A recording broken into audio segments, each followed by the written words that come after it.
non-stop Vikings talk. It's Purple Daily on Score North and ScoreNorth.com. Purple Daily, presented by Surly Brewing Company. So we'll see. I think they're in a bind. I don't think there'd be a huge market for Kirk Cousins at the price point he's already at. The one guy who's liked him the most through all this, who has a team that you would say is certainly competitive, is Kyle Shanahan in San Francisco. But if they trade Garoppolo, could they bring in Cousins and still develop Lance? I guess crazier things have happened, but I don't think there's a huge Kirk Cousins market. But Lockenfora just speculated. Reckless speculation. Man, so he used to be like 10 years ago, wasn't he? It was like him and Schefter, wasn't it? NFL Network, yeah. Or Schefter left and then Lockenfora became Lockenfora replaced Schefter. Yeah, and now he's what, CBS Sports? He's doing stuff. Yeah, interesting. So this is welcome to the show. Hello, welcome to Purple Daily, a top 10 charting football podcast in the United States, according to Apple. Marconi finalist. That's amazing. Now top 10 charting. It's pretty awesome. Thank you guys for just making this a great community of Vikings fans and speculation, therapy, everything. We just want the Vikings to win a Super Bowl before we die. That's what we say every day here on Purple Daily. And now that they have a GM and a coach, now they can figure out what their quarterback situation is going forward. And we're going to get into some of that here on the Purple Daily Reads the Comments edition of the show, presented by Surly and TCL, which has a new lineup of award-winning TVs delivering the most entertainment with stunning resolution, all at an affordable cost. Enjoy more of the things you love with TCL. First comment here, and you can always hit us up through the Score North app. There's a feedback tab, and you can hit us up on the YouTube comment section, Twitter, Instagram, TikTok. Mark Edwards says, I was just introduced to you guys by my son, Vikings diehard fan since 1980, born and raised in Washington State. So, Mark, welcome aboard. Nice. Hopefully, the Vikings can get you a Super Bowl before you move on to another dimension. Richard J. via the Score North app says, I am feeling excited for O'Connell. Look at how McVay and coaches from his tree have emphasized the quarterback. Stafford over Goff, Herbert in L.A., Burrow in Cincinnati, even drafting Love in Green Bay. Doesn't look like it's going to work out for Love, but, they did draft a first-round quarterback. Also, don't forget LaFleur semi-revived Rodgers' career. Drafting a young quarterback almost feels like a requirement to hire a McVay coach, and they have a small but great history of developing franchise quarterbacks. I'm excited by the prospect of our leadership finally putting emphasis on developing the most important position in all of sports. Thanks for the awesome content. Keep up the great work. Is that how you guys feel? Do you feel like instead of resisting quarterback play like Mike Zimmer did for years, that now it's going to be all about quarterback play going forward? Oh, absolutely. And I guess my only question to Kwesi and O'Connell is, are you going to stick with Kirk? Which I would guess the answer is no, but you can't definitively say that. Now, I did see an O'Connell clip from his time as the OC in Washington, where he talks about the requirements of quarterback play and avoiding the disastrous play because that costs you games. And I saw some comments off that saying, oh my God, this guy is just like Kirk. It's going to be the same. I would caution against that. I mean, is that true? Nobody wants to make mistakes. But there's a difference between Kirk, who is so risk adverse. He's at times willing to cost his team for the sake of his own stats. I don't know that O'Connell is going to be in the Kirk camp.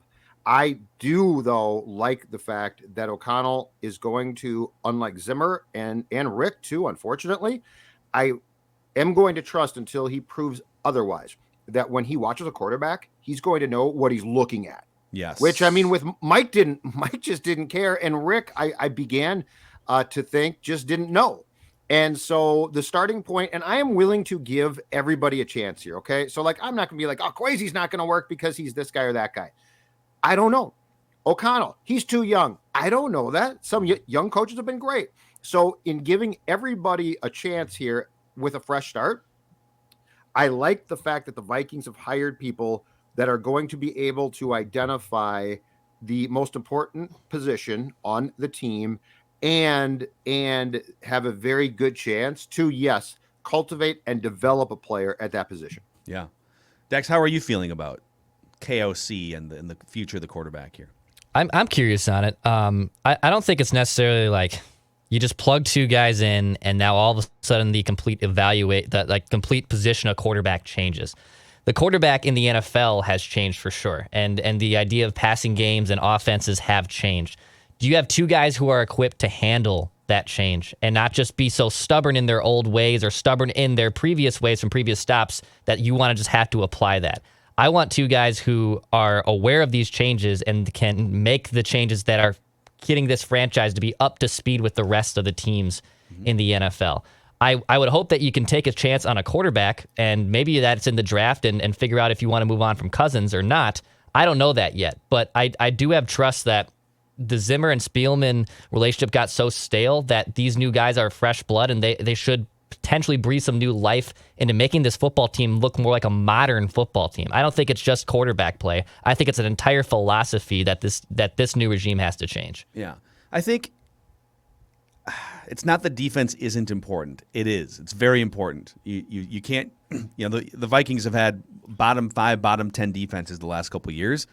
And I know a lot of people shout at us on the show, why don't you focus as much on the defense as you do on the offense? Well, defense is very important, but the Vikings' lack of putting resources into quarterback play, and when I say resources, I don't mean like the money that they're paying Kirk Cousins. I mean the head coach spending more time, thinking more about offense, right? Like having a coordinator that's not a first-year coordinator. Like what are you doing to fortify your quarterback position? I don't think anything else really even matters until you get that right first. Like you're not going to win a Super Bowl unless, the once every 15 or 20 years Ravens example pops up where it's like you build this generationally great defense and you can just kind of drag everything else, slowly behind you. But that's not a realistic way to build a football team. Think about how hard it is to lean into defense first. First of all, you need the number one defense in the NFL if that's the way you're going to go about it. If you're going to ignore your quarterback and passing game and kind of do it the way Mike Zimmer did, you're putting a glass ceiling on your franchise. So I'm not saying that defense isn't important. I'm saying get this really important thing right first, quarterback, passing game, offense, modernize things. And then, okay, now let's make sure the defense is great on third down, red zone, bend, don't break. Doesn't have to be the 2000 Ravens or the 1985 Bears, but just like fix the offense and modernize it and get the quarterback right is my biggest thing. JT, via the Score North app, says, in light of recent events and the most probable direction the Vikings are going, how do we trust a franchise to draft and develop a quarterback that hasn't really been able to since Fran Tarkenton? I'm 34 years old. I've never seen them have any success in drafting quarterbacks. That's actually wrong. Dante Culpepper was a success for sure. Agreed. Sure, you can make the argument about Teddy and maybe Tommy Kramer, but how far in the playoffs did they take us? I know our best shot is to draft a quarterback. So you say we shouldn't be scared of it, but how do we get over decades of failure there? Make changes. Like you were bringing in a GM and coach who are completely new and have nothing to do to the past history of failures that he's talking about. Like this is how you need to take a shot on quarterbacks. You need to take a shot on people that you think can identify them. And unfortunately for Rick, by the end, it was pretty apparent he struggled there. So I get the trepidation. I get the fear. I don't disagree with that as an institutional problem for this franchise for a long time, but it's why they need a change. And so Kwesi and O'Connell have nothing to do with the failure of Christian Ponder, with, any quarterback who's failed here has nothing associated with those two. So you're going to have faith that the Vikings can continue now to take swings or start taking swings again with guys who we think have a better chance to identify that spot. Also, correct me if I'm wrong here, but they've only taken, in my life, I was born in 1985, they've only taken 3 first-round swings at quarterbacks, right? Dante Culpepper, yep. Christian Ponder, Teddy yep. Bridgewater. Yep. One of those guys was second in MVP voting. So yeah, I'd Dante say they hit on Dante. Denny hit on Dante, yes. Ponder was an abject, complete bust, like absolute one of the worst draft picks in NFL history. Yep. Teddy was kind of between, right? Teddy was solid. They went 11-5 with Teddy. He was developing. He was accurate. He was a leader. Teddy wasn't a bust. That's what Mike wanted. Teddy's story was kind of incomplete. The knee injury happened, and we're never going to know what like full-on healthy Teddy looked like. T-Jack was a late second round pick, not drafted to be. He was kind of like Mond, like let's get a guy in here and see, but he's not a top 10 pick or a top 15 pick or anything like that. So again, you got a 1-in-3 chance the last 35 years of your first round quarterbacks being an MVP caliber guy that can take you to the playoffs. 1-in-3 chance of a bust, and then a 1-in-3 chance of like a good average quarterback. There's nothing to be afraid of. Well, and by the way, they made the playoffs with Ponder too. You can make the playoffs even if your quarterback is garbage. So stop being afraid. I believe, if I'm not mistaken, in franchise history, which for this organization started in 1961, I believe they have taken 4 quarterbacks in the first round in 60 plus years. Because they took Kramer out of Rice, I think, and he was the only first round pick at that position that they drafted for years, and then the streak got broken by Dante Culpepper. So it's amazing when you go back that long and see the I don't know, trepidation, risk adverse. I don't know what the correct terminology is. But 4 quarterbacks in 60 plus years in the first round for that position is remarkably low. And so, yes, you are. And you know what? You might miss, but you can't stop swinging, because if you hit, that hit is a home run. Yeah. And look at the Browns. Like the Browns have made 3 off the top of my head picks at quarterback in the first round the last 10 years. Brandon Weeden, a bust. Johnny Manziel, a bust. Baker Mayfield, I wouldn't classify as a bust. I know he was number 1 overall pick, but he is still Tim Couch in there as well. Yeah, but the Browns in the last 10 years have taken 3 massive swings, and they've still been able to build up their roster. They've still been fine. And now I know they missed the playoffs, but they still took the swings. But the other thing is, people get so obsessed with like, but you better be careful what you better be careful what you wish for, guys. They haven't been above 500 in 700 plus days. It's gonna be almost 1,000 days. So paying an average quarterback big money isn't getting you what you want either. So there's just not that much to be afraid of here.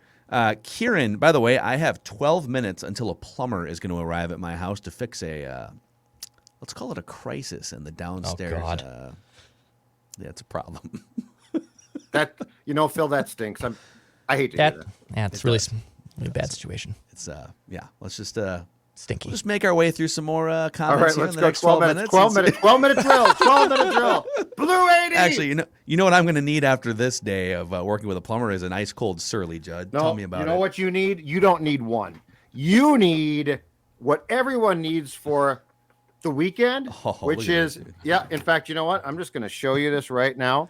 This is right now unveiling the first Surly variety pack of 2022. 4 delicious beers, including the Zolgad endorsed Furious.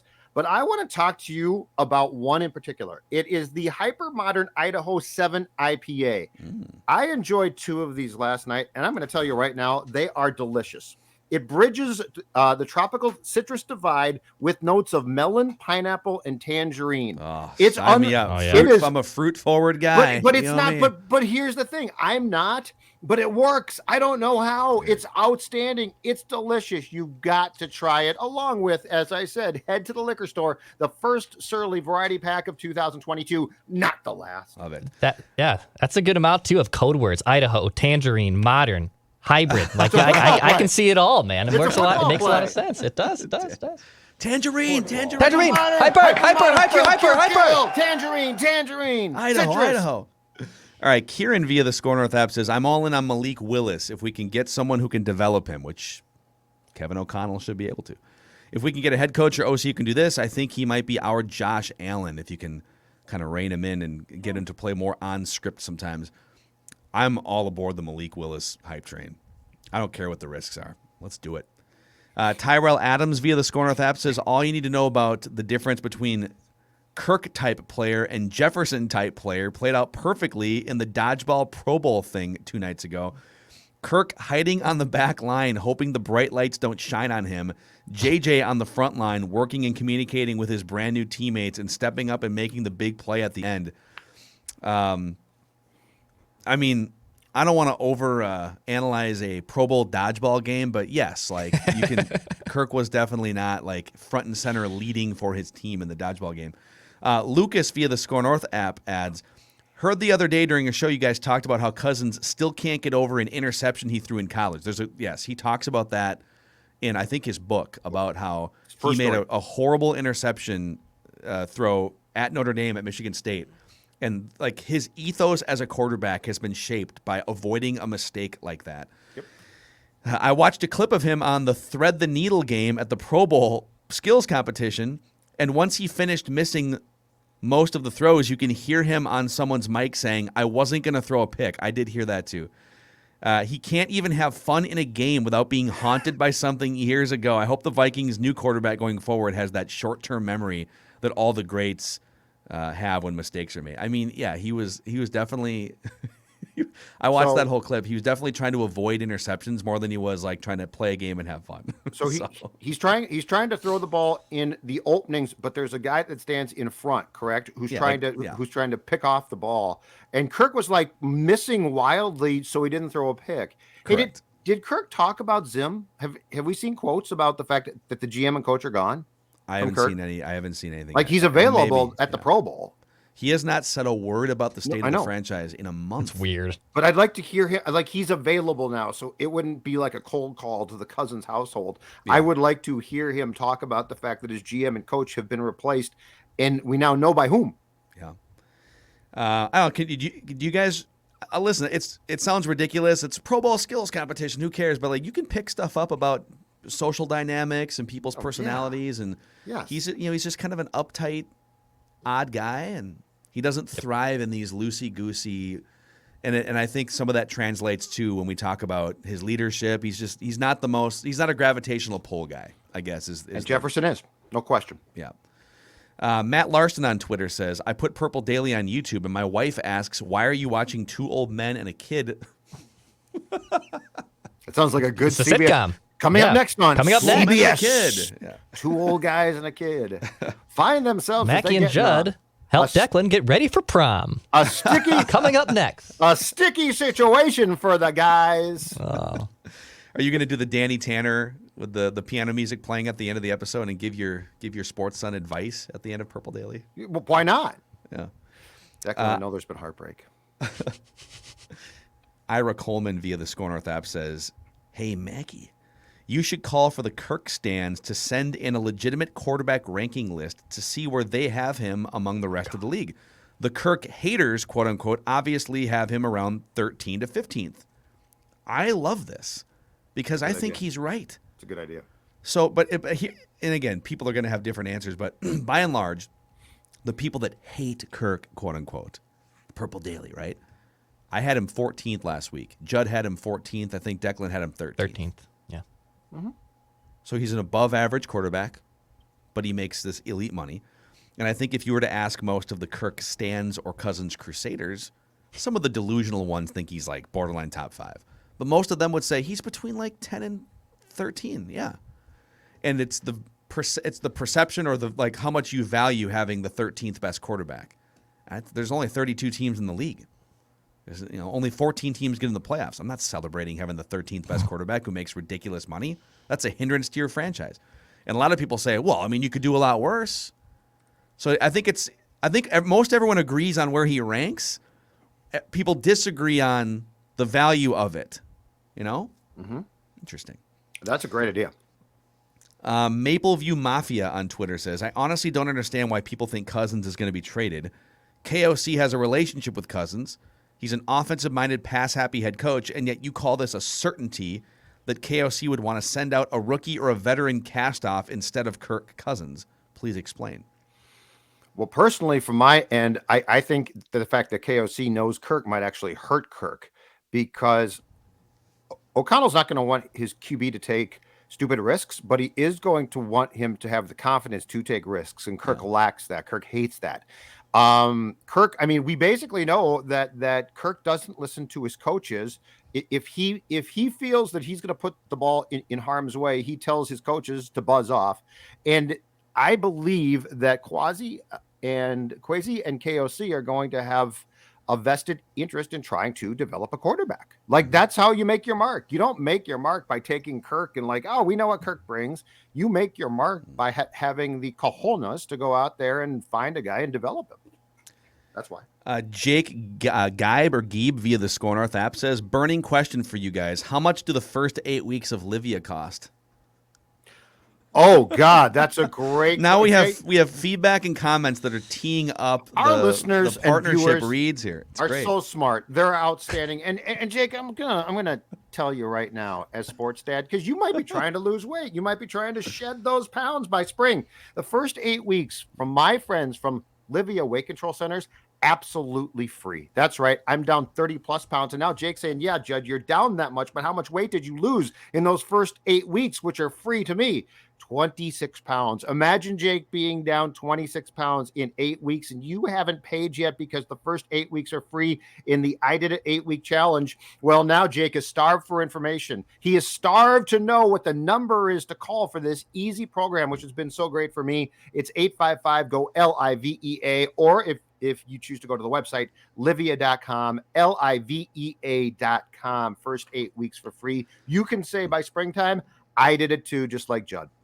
Also, a shout out to our friends at Federated Mutual Insurance Company. They are all about risk management. All right, and I said this on Mackey and Judd too. Kirk Cousins would be a fantastic marketing rep for Federated because he's not going to throw. First of all, he's not going to throw caution to the wind. He's going to be here to help manage risk for your business, maximize the success of your business.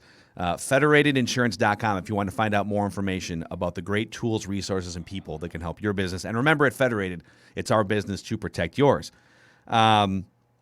KK via YouTube comment says, I don't understand why you guys are fixated on, quote, taking a step back. Why? To get a better draft pick? That's not really how this thing works. You sound like morons when you say that. You should try to make your team better, not worse. I'll take that first. Our goal here on this show is for the Vikings to win a Super Bowl. If we don't think it can happen in 2022, then the best scenario is to load up and create a situation with cap space, with draft capital, roster, everything, to quickly enter a Super Bowl window, maybe in 2023. So it's not about making the team worse. You might take a step back to take 2 steps forward. Some people think they can just get a better coach and maybe compete for a Super Bowl this year. I don't see that as a real, like, how they're $12 million over the cap. How are you going to make this team better without getting rid of current good players? Right? That's the tough part. You can restructure some stuff, but you're not going to clear like $70 million in cap space like some of the contenders have right now. This is a great point, great question, and I believe could be an entire episode. I call it their core group. Their roster core group is a disintegrating roster. That means that the guys that we all think are good are disintegrating quickly. They are basically in a purple bus that is going off a cliff, and it's going to go off that cliff soon if you don't hit the brakes and jettison them. So, like, don't be confused because the names are big names, that those are still great players. And that's why you have football, especially, but all sports, you have to continually hit resets. Fans don't like that. It costs them their favorite players. It's the reality of the situation. Yeah. Yep. I think, and again, you're not like waving the white flag. You just, right now, the Vikings have the 4th worst cap situation in the league. Yeah, you can definitely restructure some guys and stuff, but I mean, a lot of the leaders of this team are over the age of 30 now too. Yep. So it's sprucing up. And if it means, by the way, it might not even be taking a step back. If the coaching staff's better and you can shuffle some things around here, the bar's not very high. I mean, like 9 wins is the bar right now. So if they're a true team, you will probably be as good in 2022 as you were this year or better. Just different players. Like a true like chemistry wise, you're saying. Yes. If you play like a team, not a bunch of guys who are trying to put up stats, which is how this team felt. Yeah. Yes. I think that you are not going to be terrible. All right. And if you are, I don't care. All right, I got a plumber.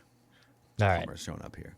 I don't want to talk about it, but not I'm good. sorry to hear that. It's not a good. really stinky start to your weekend. It's not good. This whole episode has a stench to it, Phil. Oh man, I think I might order some food later. See what Or happens. don't get out of the house. Get out of the house. The plumber is calling from inside the house. All right. All right. That's a wrap on Purple Daily Vikings entertainment. Woo.